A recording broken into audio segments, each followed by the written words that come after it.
अस्सलाम वालेकुम नाजरीन, मैं हूं आबदा खान और आप देख रहे हैं देश टीवी।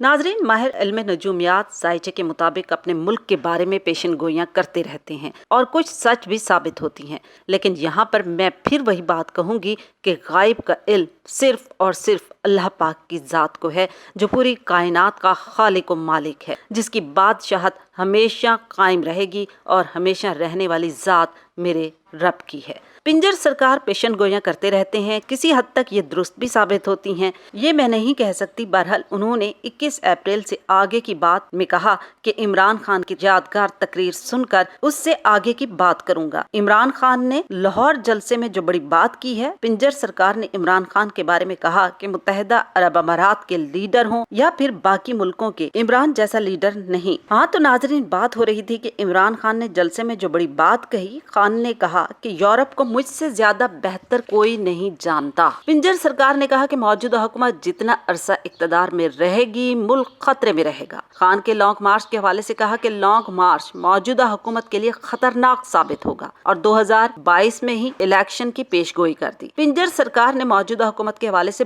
बहुत बड़ा दावा कर दिया है। नाजरीन, जैसा कि आप सब लोग जानते हैं कि इस वक्त पाकिस्तान के वजीर आजम जो हैं वो शहबाज शरीफ हैं। पिंजर सरकार की पेशगोई के मुताबिक लॉन्ग मार्च शहबाज शरीफ की हुकूमत एक दिन में गिरा देगा और ये उन्होंने दावे से कहा है और बहुत बड़ी बात कह दी है कि अगर ऐसा ना हुआ तो मेरी शहरग काट देना। ये पेशन गोई किस हद तक सच साबित होती है, इसका फैसला तो आने वाला वक्त ही करेगा। नाजरीन, आपकी क्या राय है, हमें इंतजार रहता है। कमेंट्स लाजमी करें, वीडियो को लाइक करें और अपने फ्रेंड्स को भी शेयर करें। हमारे चैनल देश टीवी को सब्सक्राइब कर दें, घंटी के बटन को भी प्रेस कर दें ताकि नई आने वाली वीडियोस आपको मौसूल होती रहे।